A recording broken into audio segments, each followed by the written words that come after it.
Hi there, I'm Akinyoni. Today, I'm answering a few questions about how big infrastructure and energy investments really succeed and why so much of it comes down to the decisions made early on. Most infrastructure projects don't fail because of poor execution. They fail because of one decision made too early by the wrong people for the wrong reasons. Over the last few decades, across energy, LNG, mining, and infrastructure projects on multiple continents, I've seen this pattern repeat itself. When capital is deployed without discipline, alignment, and courage, even the best teams are set up to struggle.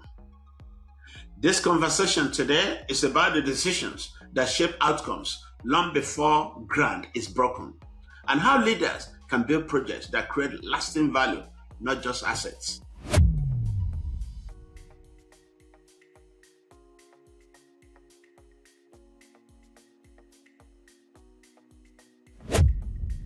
When infrastructure is viewed as empowerment, the very first decisions shift in three ways.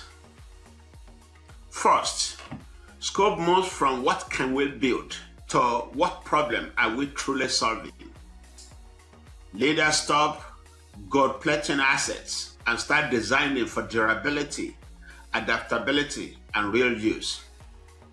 Number two, stakeholders are engaged early as value shapers, not late as risk mitigators.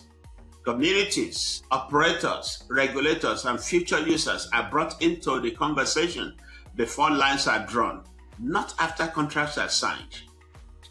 Number three, success is redefined. It's no longer just mechanical completion or ribbon cutting. Success becomes whether the asset strengthens productivity, resilience, and trust. 10, 20, 30 years from now, that mindset makes early decisions harder, slower, and more uncomfortable. But it dramatically reduces regret, rework, and reputational damage later.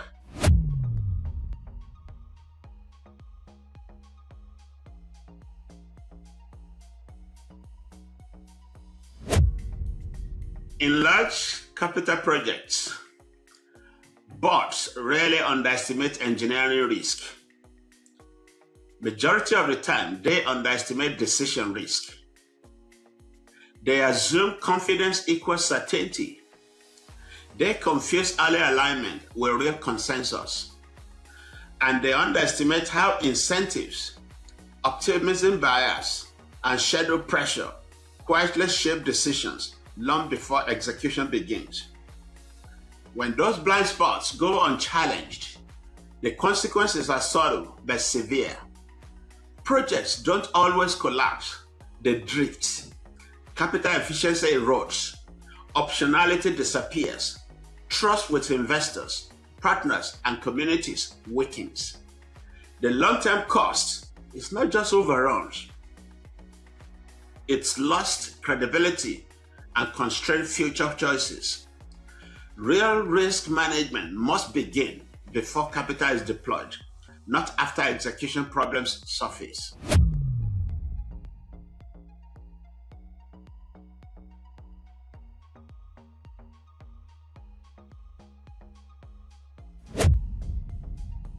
The difference between integrations that create value and those that quietly destroy it comes down to alignment. Yes, alignment. Successful integrations align leadership intent, operational reality, and incentives early. Leaders are explicit about what must change, what must be protected, and who owns results.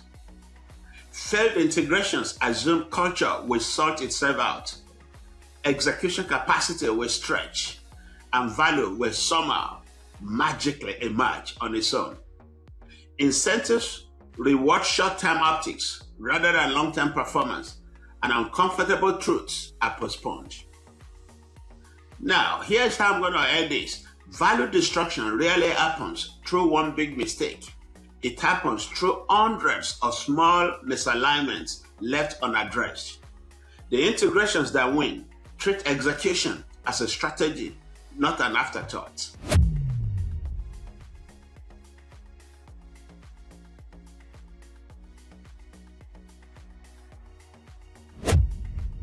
Operational excellence becomes real when it shows up quietly in the numbers. It reduces unplanned downtime. It tightens capital productivity. It lowers rework, disputes, and contingency burn. It shortens decision cycles and improves predictability. The P&L impact compounds over time. Better reliability improves cash flow.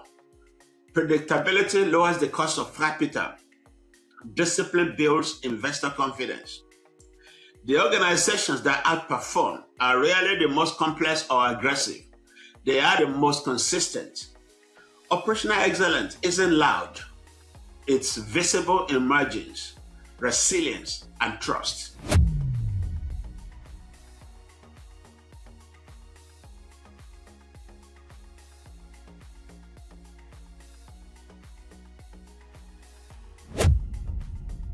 In my view, most projects labeled execution failures were actually compromised much earlier. And I have a book on that.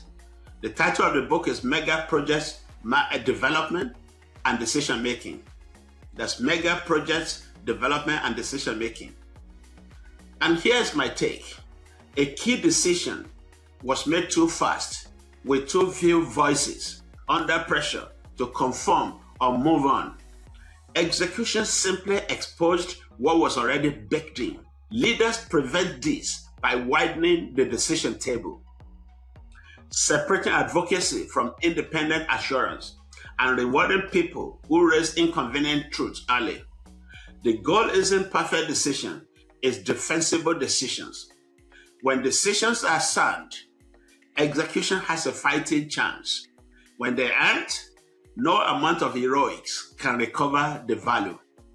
And here's my closing takeaway to my listeners today. Execution doesn't rescue bad decisions, it reveals them. The leaders who deliver enduring projects are not the loudest or the fastest. They are the ones willing to slow down early, ask harder questions, and stand by decisions that still make sense years later. That's how infrastructure earns trust, protects capital, and creates value that lasts. Thank you.